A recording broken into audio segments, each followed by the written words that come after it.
want to do right now, which is get into a good college. College admissions has changed over the years, I think.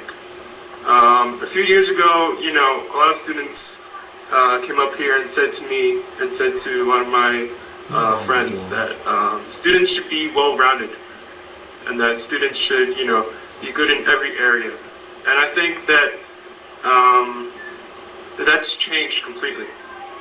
That colleges do look for, you know, students who are excelling in school in general, but what they really want is diversity in their school in terms of, you know, we want 20% of our kids working especially on math and science.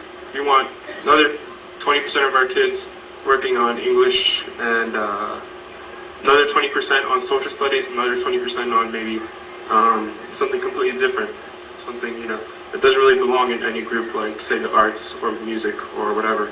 And so I think your best strategy right now is to specialize. And specialize by reflecting on your own goals, reflecting on, you know, what you want out of life in terms of, you know, do you want to become a scientist? Do you want to become a professor? Do you want to become a businessman? Or do you want to become an engineer? You know, this is the time to start deciding. You know, it doesn't matter if you're 12 or 13, which I think is, I guess, a little too young to start thinking about this, but it's never too early. You know, it's never too early to start being your own person. And so if it comes down to fighting with your parents, you know, do it. Fight with your parents. Fight for yourself. You know, it's kind of weird saying this, you know, at the Parent-Teachers Association meeting, but it's something that you'll have to do. Successful students fight with their parents. And that is a fact. Something else I want to talk about is Stuyvesant. You know, a lot of you are going to be deciding, you know, will I take the specialized high school test? Will I be going to Stuyvesant? And I guess what I would say is don't. Because, you know, I know a lot of kids from Stuyvesant. You know, a lot of them were kids who didn't get into Hunter. A lot of them were kids, you know, who weren't that great in my elementary school. And, you know, they went to Stuyvesant and they're unhappy there. And they're not successful. You know, it's only the top, I think, 5 to 10% of kids in Stuyvesant who truly succeed. You know, only maybe 10 to 15 of them get into Harvard, Yale, Princeton. Well, I'm not sure what the exact numbers are, but somewhere under, you know, a very small percentage. And when you look at Hunter, really what you see is somewhere around 30 to 50% of kids getting into great schools, which is an amazing number. You know, the chances are just better at Hunter. Not only because you get more attention from teachers, not only because you get more attention from, from, I guess, the administration, but also from your fellow peers. You know, I don't think there are very few schools out there where the sole and single requirement for you to enter your school is test scores. You know, when you get to college, you know, a lot of things, other things matter, like your extracurriculars, like who your parents are, how much money you make, how much money they make, I mean, and that doesn't happen at Hunter. You know, what you have is truly a concentration of high IQs and flexible minds, open minds, and people who truly want to learn with you. One other thing I want to talk about is Chinese. Alright. You know, the program that I'm entering in Wharton is the Huntsman Program of International Studies and Business. It's an exclusive program. I think the acceptance rate is 6%. The program accepts 40 students a year, 20 students from the entire U.S. and 20 students from the rest of the world. So one requirement for that program was that you target in a certain language, a foreign language. and my language was Chinese. And since I'm here at the Chinese PTA, meeting, I think it's important to say that learning Chinese will be probably one of the most valuable things in your life.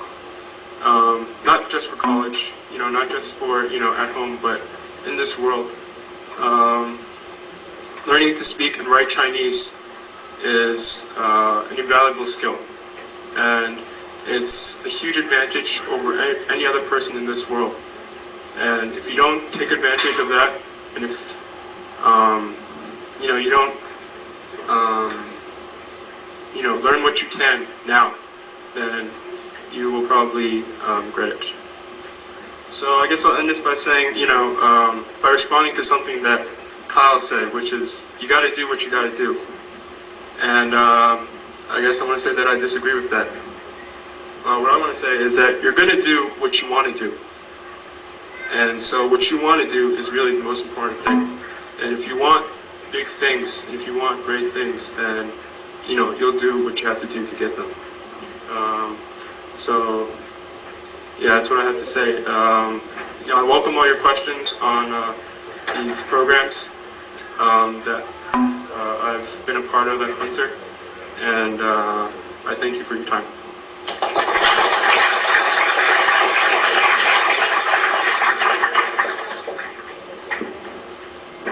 Alright, hi everyone. My name is Yuri Lin. I'm going to MIT next year. And I wanted to just talk about the many different opportunities that you have at Hunter, and the fact that it's the fact that Hunter, each grade is only about 200 people, gives you so many different things that you can become a part of. I primarily do math. I'm part of the math team, and some of you might know this, some of you might have heard about it. The junior and senior math team has 2 lunchtime practices every week. Most of those practices end up being competitions, like contests, 40-minute contests. Everyone gives up their time to eat food just to do math. And I mean, I love it. I look forward to April and June when some of us get to be part of the whole math team, the New York City math team, and we get to meet lots of other people who also like to do math. And I guess I'm going to touch a little more on that other school downtown that Franklin talked about.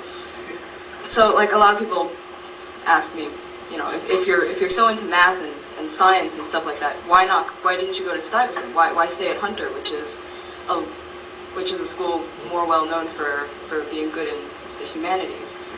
And well, Stuyvesant is a big school. Maybe if I had gone to Stuyvesant, I probably would still be on the math team. I probably would have done the same kinds of math things. But Hunter also gave me other opportunities. Like, I'm also on the track team, or I was on the track team, and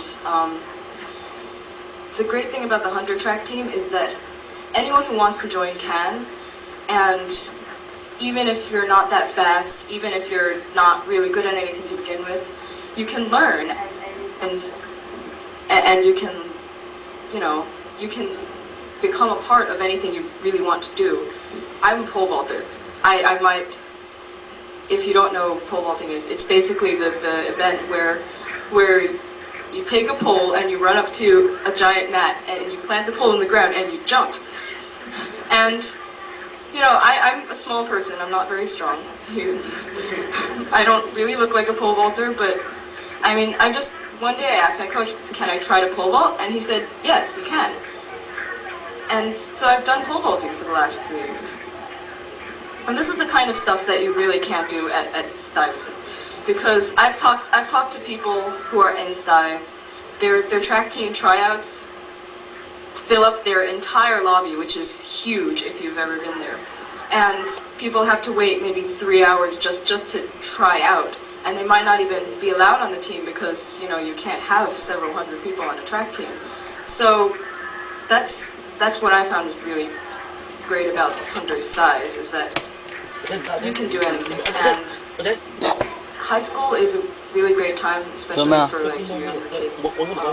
It's a great time to find what you like to do, because some of you might not be sure. Do you want to go into humanities? Do you want to do math? Do you want to do science? And there are so many clubs at Hunter, and there are so many things that you can stop into a meeting. If you like it, you can stay. If you don't like it, you can try something else. And everyone is really welcoming, and everyone will just include you if you want to be part of it.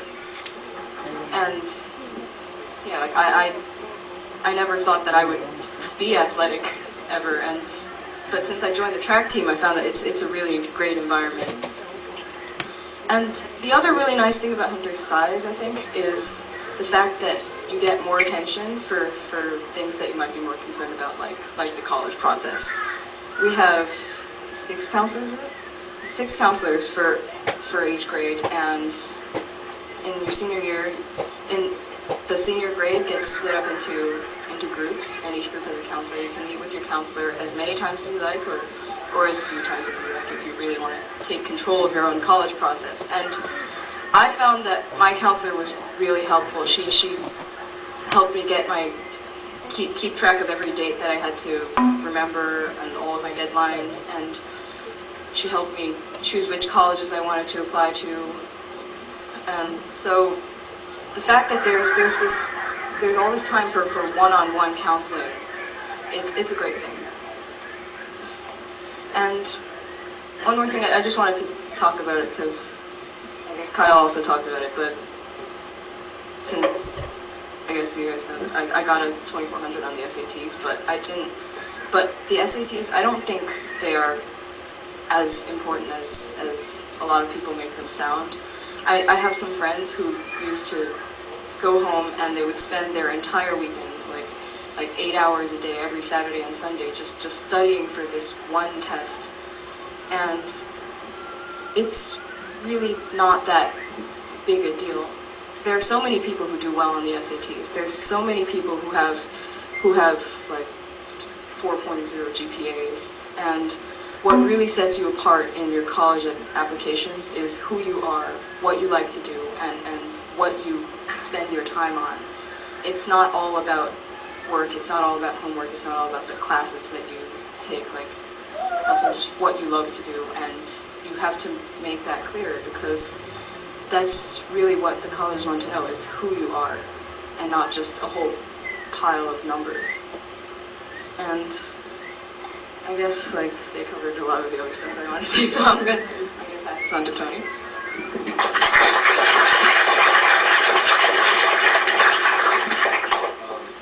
Hi, my name is Tony Dang, and this September I'll be enrolling in Harvard University. Apparently we're a bit short on time, so I guess I'll go through a few things quickly. The first is about the college process, which, as Franklin said, it begins now. Don't think that it starts at the beginning of senior year, because by then you'll have too many things to do and you won't have time to get through all of them. The most important thing, I mean, is to get to know your counselors. They're not just, I mean, if you could go through Hunter year by year without like ever seeing them, without ever talking to them, but I think that's a mistake, because they're very nice people. I mean, if you just look at them from afar, I mean, they might look intimidating. They're strangers, I mean, they're adults, but they're really nice people, and sometimes just stop by, talk to one of them, and like you get to really know them. And when it comes time to apply to college, they write your recommendations, so if they know you well, they can write you a great letter. And the same goes for teachers too. You don't just take their classes, and you don't go to school just to do your work, meet with your friends, and leave. Teachers are, I mean, they might seem intimidating because they're teaching you, they're grading you, but if you talk to them, like counselors, they're also very nice. And during junior year and senior year, when it comes time to ask for recommendations, you'll have teachers who know you very well and who can write a great letter for you. And also, Kyle talked about clubs, and Franklin too, about extracurricular activities. You shouldn't spend all your time studying, because not only will you be missing out a lot of your school experience, but also colleges won't like that if all you have are grades and scores. when you first enter Hunter as a 7th grader, I mean, it seems really intimidating. You don't know where everything is, you don't know what to do, but there are a lot of resources available. On the website, at the GO office, there's a list of clubs, and if you look at it, look for things you're interested in, because if you do something that you really like, you could get a lot out of it, and when you're writing your application, you could write essays about it. When you're being interviewed, you could talk about it. And so basically, find something you like to do.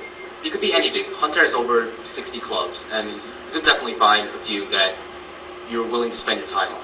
And if you can't, you could create your own. Find a few friends and go to the GO office and fill out a form, basically. And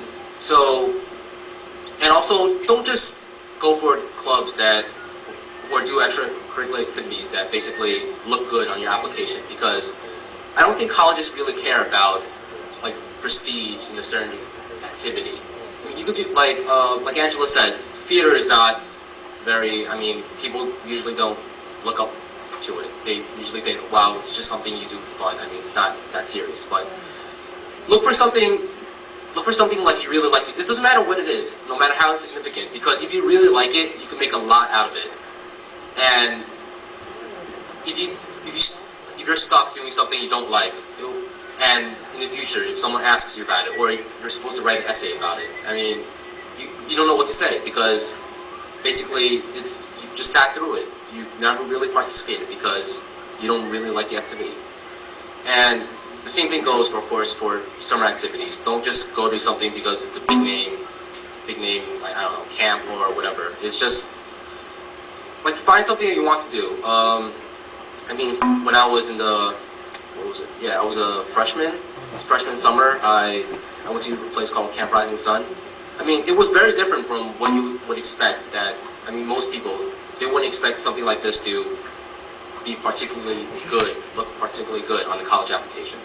It's basically an outdoors leadership camp. I mean, I highly recommend it. It's a great experience. It's 8 weeks, and you basically spend time with people from all over the world, literally.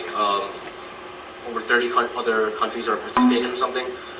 And you develop leadership skills. I mean, it's also a great experience. It's outdoors and everything. I decided to do this because, I mean, it's new and it seemed exciting. And, well, it's something I wanted to do, so I decided to go ahead and apply for it. And, I mean, there are a lot of other options that you could possibly think look a lot better. I mean, you could join some research program, you could go to some academic camp. Like those things, I mean, I don't want to do that. It's just, like, if I go, I could maybe learn a few things, but I will have nothing to talk about when I come back from it. And for something like Camp Rising Sun, after going, I mean, it's a lifetime experience, and like, those memories will stay with you like forever. And I don't know what else to talk about. You four basically covered everything, so I guess I'll open the floor for questions.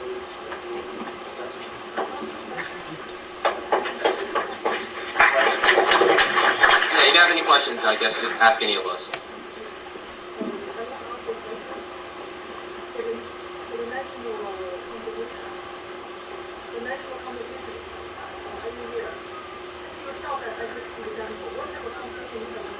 You mean national competitions? Well, like Yuri, I'm also a member of the math team, so I've stuck with it for 6 years.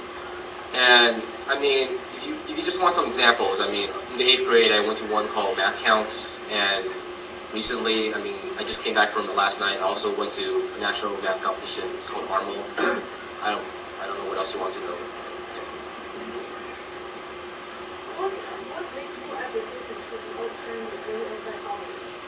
I mean, it's,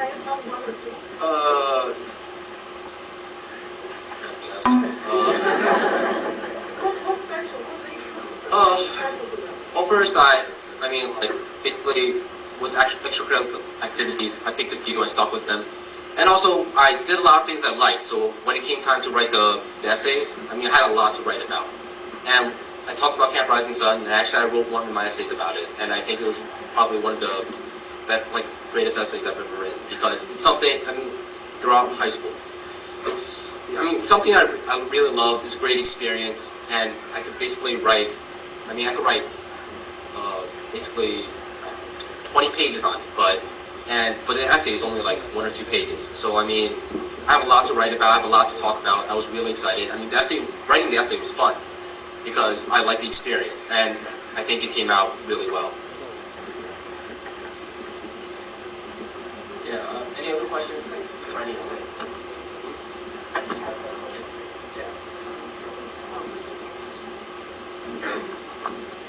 Well, basically, what we're all answering is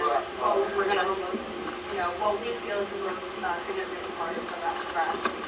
okay, so I guess like Tony, I felt that my essay was the most important part of my application. Like I didn't see the teacher recommendations, so I don't know what they were like. But I think that I was very proud of my essay. I also wrote my essay about my summer camp, math camp. And I wrote about it not because it's math camp. I mean, math camp sounds like a really academically challenging camp, but I wrote about it because that was where I learned to have, like, I just had a lot of fun there. And so I wrote about how much I enjoyed myself, how I had learned some leadership skills, how I had learned to, I had met other people who I really shared a lot of interests with. And so it was really a special experience for me. And really, it's like Tony said, if you go to somewhere you really enjoy. I chose to do math camp for 2 years instead of doing community service for a summer. My parents wanted me to do community service for a summer instead of returning to math camp because they said, oh, math camp's already on your college application. But I went to math camp because I really loved it there, and that's really what made my college essay. And I think the essay was the most important part of my application too. Yeah, I think a lot of students would say that the most important part of your application is the part where you get to write something and where other people get to write something. So I guess what I would say is, not just the essay, but also the recommendations. When your guidance counselor gets to talk about you in writing, or when your teacher gets to talk about you in writing, that's a lot better than that one sentence where it says concertmaster of the orchestra. Because that's one sentence, and really what you get out of that is, I don't get much out of it. I don't get much out of these 4 words, concertmaster of the orchestra. But when someone gets to write 4 paragraphs about who you are, how dedicated you are to your schoolwork, that means a lot more to people. And, college admissions officers are people. And that's what really affects their decisions, I think. Right, yeah. For me, my essay, I feel, was probably the most significant part of my application because during the college process, you kind of don't have control over a lot of things. That B in 10th grade will be a B in 10th grade. You can't change it. You can't go back in time and change, numbers and figures. But when you have the chance to control this part of your essay and tell colleges exactly, what, show a part of you through what you can, that's the strongest, and they understand that.